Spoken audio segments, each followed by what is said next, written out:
প্রিয় শিক্ষার্থীরা, অনুশীলনী ২.১ আজকে ৭ম পর্বের ক্লাসটা আমরা করব ১৩ নম্বর অঙ্ক। তো ১৩ নম্বর অঙ্কটাতে আমাদের বলছে, আমরা যদি অঙ্কটা একটু পড়ে নেই, কোনো আসল ৩ বছরে মুনাফা আসলে ১৫৭৮ টাকা এবং ৫ বছরে মুনাফা আসলে ১৮৩০ টাকা হয়, তাহলে আসল এবং মুনাফার হার নির্ণয় করো। যদি এইরকম আমাদের দেয়া থাকে যে ৩ বছরের মুনাফা আসল ১৫৭৮ এবং আমাদের বলছে যে ৫ বছরের মুনাফা আসলে ১৮৩০ টাকা হয়, তাহলে এইরকম অঙ্ক যদি আমাদের থাকে তাহলে আমরা এইভাবে করব। ওপরে আমরা লিখব যে বড়টা আগে লিখবো, অর্থাৎ যেটা বেশি থাকবে, ৫ বছরে বা ৫ বছরের মুনাফা প্লাস আসল। মুনাফা আসল মানে এখানে মুনাফা এবং আসল দুটোই আছে, তাহলে মুনাফা এবং আসল কত টাকার কথা বলছে? ১৮৩০। এই যে সেটা আমরা লিখবো ১৮৩০ টাকা। অর্থাৎ আমরা বড়টা দিয়ে শুরু করব। মুনাফা আসল কথাটার অর্থ হচ্ছে এখানে মুনাফা এবং আসল দুটোই আছে, তাহলে আমি ৫ বছরের মুনাফা প্লাস আসল যেটা আছে ১৮৩০ সেটা আমরা লিখলাম। আবার আমরা এখন ছোটটা লিখবো, তাহলে ছোটটা আমার এখানে বলছে যে ৩ বছরের মুনাফা প্লাস আসল, এটা আমাদের কত বলছে? ১৫৭৮ টাকা। ১৫৭৮ টাকা। এটা লেখার পর আমরা সুন্দর করে একটা দাড়ি দিব, দাড়ি দিয়ে আমরা বিয়োগ করব। আমরা জানি প্রিয় শিক্ষার্থীরা, আমরা বীজগণিত অপনয়ন পদ্ধতি করে এসেছি যে যদি আমরা একটা রাশি থেকে আর একটা বিয়োগ করি তাহলে চিহ্নগুলো পরিবর্তন হয়। তাহলে এখানে চিহ্ন পরিবর্তন হবে, চিহ্ন পরিবর্তনগুলো করলাম। তাহলে ৫ বছর থেকে ৩ বছর বাদ গেলে হবে ২ বছরের মুনাফা।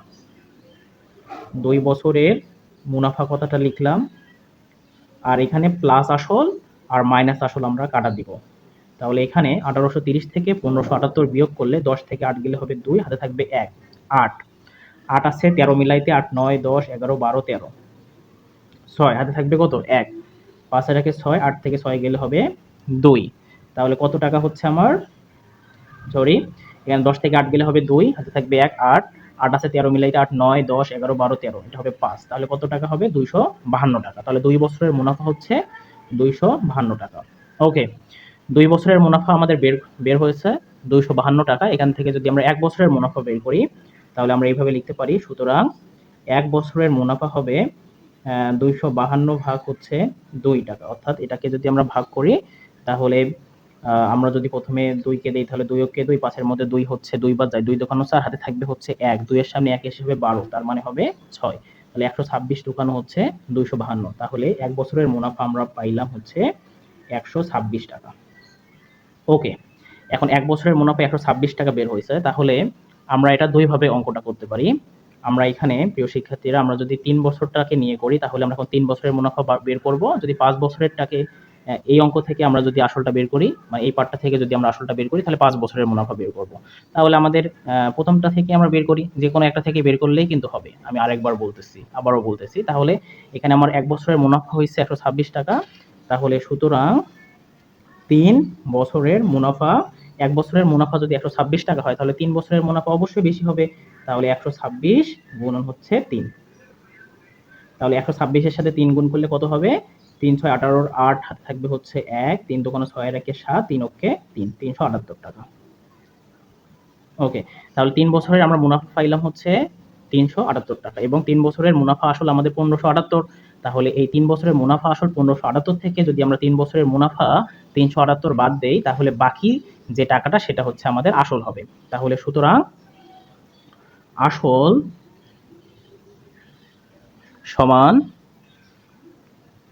যদি আমি ১৫৭৮ থেকে ৩৭৮ বাদ দিই, অর্থাৎ ১৫৭৮ মাইনাস ৩৭৮ টাকা, তাহলে এখানে আমরা বুঝতেই পারতেছি যে ৮ থেকে ৮ বাদ দিলে হবে ০, ৭ থেকে ৭ গেলে হবে ০, ৫ থেকে ৩ গেলে হবে ২, আর এখানে ১ হচ্ছে ১২০০ টাকা। তাহলে প্রিয় শিক্ষার্থীরা, এখানে আমাদের দুইটা জিনিস বের করতে বলছে, একটা হচ্ছে আসল এবং মুনাফার হারটা বের করতে বলছে। তো আমরা আসলটা নির্ণয় করে ফেললাম ১২০০ টাকা। তো আমি আরেকবার একটু অঙ্কটা বোঝায় দেই। আমাদের যদি এইরকম অঙ্ক থাকে তাহলে ওপরে বড়টা লিখবো। তো ৫ বছরের মুনাফা প্লাস আসল হচ্ছে আমাদের ১৮৩০ এবং ৩ বছরের মুনাফা প্লাস আসল হচ্ছে ১৫৭৮। তাহলে আমরা বিয়োগ করে ১ বছরেরটা বের করবো আগে। ১ বছরের বের করার পর আমরা যদি হচ্ছে এই 5 বছরেরটা থেকে বের করি, তাহলে এখানে আমরা 5 বছরেরটা বের করব, 5 বছরের মুনাফা বের করব। কিন্তু আমি 3 বছরেরটা থেকে বের করব দেখে আমি 3 বছরের মুনাফাটা নির্ণয় করেছি। তাহলে 3 বছরের মুনাফা আমার 378 টাকা হয়েছে। তাহলে 3 বছরের মুনাফা আসল থেকে আমি যদি 3 বছরের মুনাফাটা বাদ দিই, তাহলে আমরা আসলটা পাবো। এখন যদি আমরা 5 বছরেরটা নিয়ে করতাম, তাহলে 5 বছরের মুনাফা যত বের হতো, তাহলে 5 বছরের মুনাফা আসল থেকে যদি আমরা ওই মুনাফাটা বাদ দিতাম, তাহলেও আমরা আসল 1200 টাকাই পেতাম। অর্থাৎ যে কোনো একটা নিয়ে করলে এই অঙ্কটা হয়ে যাবে। অর্থাৎ এটা আমাদের একটা অ্যান্সার বের হয়েছে, কিন্তু আমাদের আরো একটা জিনিস নির্ণয় করতে বলছে, সেটা হচ্ছে আমাদের মুনাফার হারটা চাইছে। তাহলে মুনাফার হার আমরা কিভাবে নির্ণয় করব? তাহলে আমরা এখানে আসল পাইছি হচ্ছে 1200, যেটা আমাদের পি এর মান, মুনাফা হচ্ছে 378, রেট অফ ইন্টারেস্ট কত, এখানে আমাদের সময়ও 3 বছর। তাহলে আমি যদি একটু সাজিয়ে লিখি যে এখানে আমার যে বিষয়গুলো আছে, যে আমাদের আসল যেটা পাইলাম সেটা হচ্ছে কত টাকা, 1200 টাকা, সময় হচ্ছে 3 বছর। যদি 5 বছরটা দিয়ে করি তাহলেও আমাদের বের হবে। আর রেট অফ ইন্টারেস্ট আমাদের বের করতে হবে।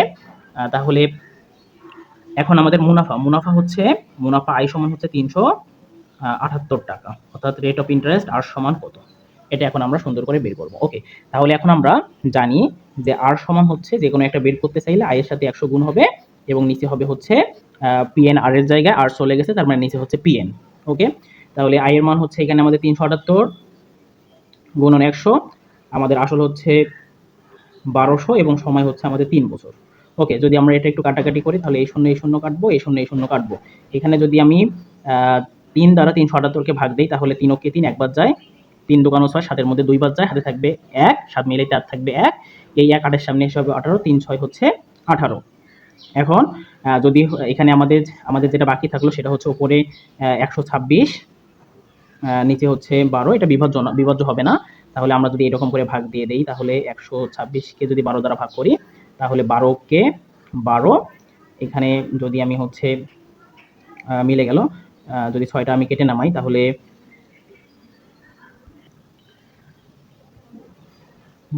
12কে দিয়ে যদি আমরা 12কে ভাগ করি তাহলে 1 হয়। এখানে আমরা 6 কেটে নামাইলাম, তাহলে এখানে আমরা দেখতে পাচ্ছি যা কেটে নামাইছি তা 12 এসছে ছোট। সুতরাং যদি আমরা শূন্য বাদ দিই এটা, তাহলে হবে হচ্ছে আমাদের, অর্থাৎ এটা নিয়মটা হচ্ছে, যদি আমাদের এইরকম হয় এবং যা আমরা কেটে নামাবো তা যদি আমাদের ভাজকের চাইতে ছোট হয়, তাহলে ভাগফলে আমাদের একটা শূন্য বসাইতে হবে।